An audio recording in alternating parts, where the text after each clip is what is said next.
할렐루야. 말씀을 나누기 앞서서 잠시 평안 인사 나누겠습니다. 주님의 평안을 빕니다. 오늘 이 새벽 시간에는 정함과 부정함이라는 제목으로 함께 말씀을 나누겠습니다. 우리 식탁에 올라오는 식재료 가운데 이로운 식재료가 있고 해로운 식재료, 먹지 못하는, 먹으면 안 되는 그런 식재료들이 있습니다. 이로운 식재료라고 한다면 무엇이 있을까요? 많은 식재료들이 있겠지만 이로운 식재료라고 했을 때 떠올랐던 그런 식재료가 산삼, 인삼, 도라지 이런 것들이 떠오르더라고요. 산삼 없어서 못 먹죠. 비싸서 못 먹는 그런 음식입니다. 반면 시금치, 고사리 이러한 것들은 어떻습니까? 생으로 먹게 되면 그 자체가 독이라고 알려진 식물입니다. 그래서 데쳐 먹는 거죠. 그리고 영양가를 극대화시키기 위해서 요리를 하거나 또 몇 가지 식재료를 함께 곁들여 먹는 경우도 있습니다. 요즘은 어떻게 먹는지도 중요하지만 무엇을 먹느냐, 이것에 초점을 맞춰야 됩니다. 근데 우리가 무엇을 먹는지는 영적으로도 굉장히 중요하다라는 것을 오늘 말씀 가운데서 깨닫게 됩니다. 오늘의 말씀을 다시 한번 살펴보면 너희는 가정한 것을 무엇이든 먹지 말라라고 말씀합니다. 하나님께서 이스라엘 백성들에게 가정한 것을 먹지 말라고 말씀하십니다. 오늘 본문 가운데 나오는 신명기 14장의 말씀에는 먹어도 되는 것과 먹지 말아야 되는 것에 대해서 말씀해주고 있습니다.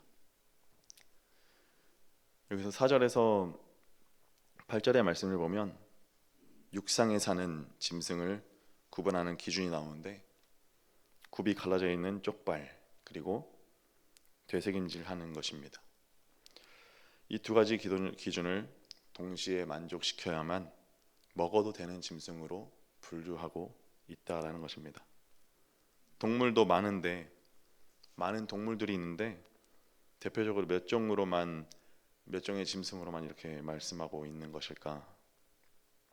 이것에는 성경에 언급된 그 모든 것엔 영적 교훈이 있기 때문입니다. 굽이 갈라져서 쪽발이 있는 그 짐승을 먹어도 되는 것이라고 분류한 이유는 세상과 구별되는 삶을 사는 것, 그리고 좌우로나 우로나 치우치지 않는 올바른 보행을 상징하고 있기 때문입니다. 굽이 갈라진 짐승의 험한 그 바위나 산길에서도 중심을 잘 잡는다고 알려져 있습니다. 이처럼 우리도 말씀 위에 굳게 서서 세상에 휩쓸리지 않고 굳건히 걸어가야 한다는 것을 의미하는 것입니다. 되새김질하는 짐승은 어떨까요? 여러분이 예측하고 계신 것처럼 하나님의 말씀을 끊임없이 되새기는 묵상의 삶을 상징하고 있습니다.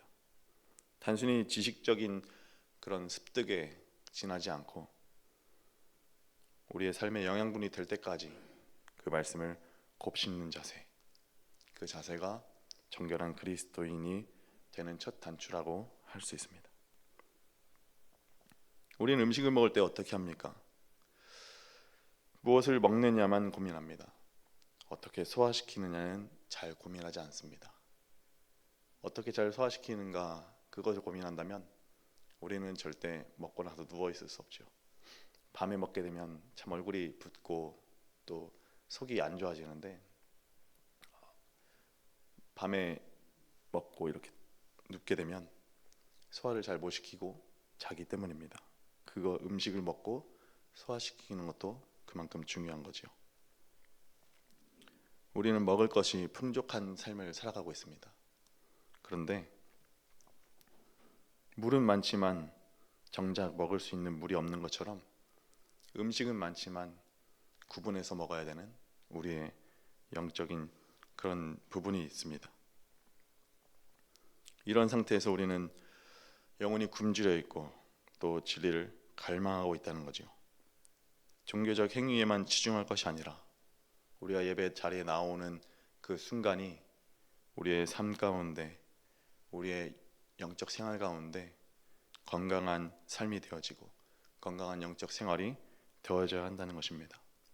말씀을 묵상하고 또 기도하기에 힘써야 한다는 거죠. 그리고 그 말씀이 우리의 삶 가운데 표현되어야 하고 우리의 삶 가운데 나타나야 한다는 것입니다.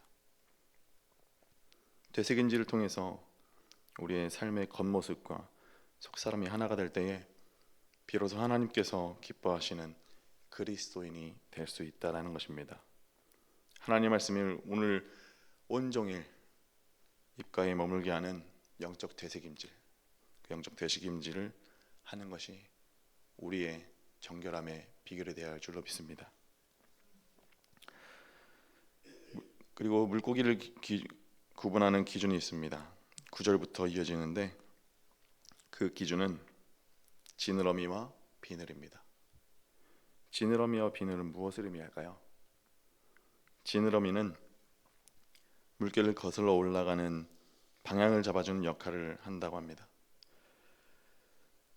세상의 거센 물결에 휩쓸려 떠내려가지 않고 가던 방향에서 이탈하지 않고 말씀의 방향을 따라서 그저 성실히 올라가는 것, 성실히 세상과 역행하며 나아갈 수 있게 해주는 영적 추진력을 의미한다는 것이지요. 우리가 나아가야 할 방향이 어디인지 사도 바울이 빌립보서의 말씀에서 이렇게 고백하고 있습니다. 빌립보서 3장 14절의 말씀입니다. 표대를 향하여 그리스도 예수 안에서 하나님이 위에서 부르신 부름의 상을 위하여 달려가노라. 아멘. 우리가 나아가야 할 그 방향은 그리스도 안에서 하나님이 위에서 부르신 부르심의 상을 바라보며 달려가는 것입니다. 지느러미의 교훈과 사도 바울의 표대를 향하여 나아간다는 그 고백처럼 우리도 주님만을 바라보며 나아갈 수 있는 저와 여러분의 믿음의 삶이 되었을 수 있기를 주의 이름으로 축복합니다. 비늘은 무엇입니까? 비늘은 외부의 오염이나 날카로운 그런 환경으로부터 몸을 보호하는 것이요, 갑옷의 역할을 합니다. 우리의 영도 보호해야 됩니다. 에베소서 6장 13절에서 17절의 말씀에서는 하나님의 전신갑주에 대해서 말씀하고 있습니다. 그 중에 13절에서 하나님의 전신갑주를 취하라 라고 말씀합니다. 우리는 세상의 유혹과 공격으로부터 방어해야 되는 그런 거룩함을 가지고 있습니다.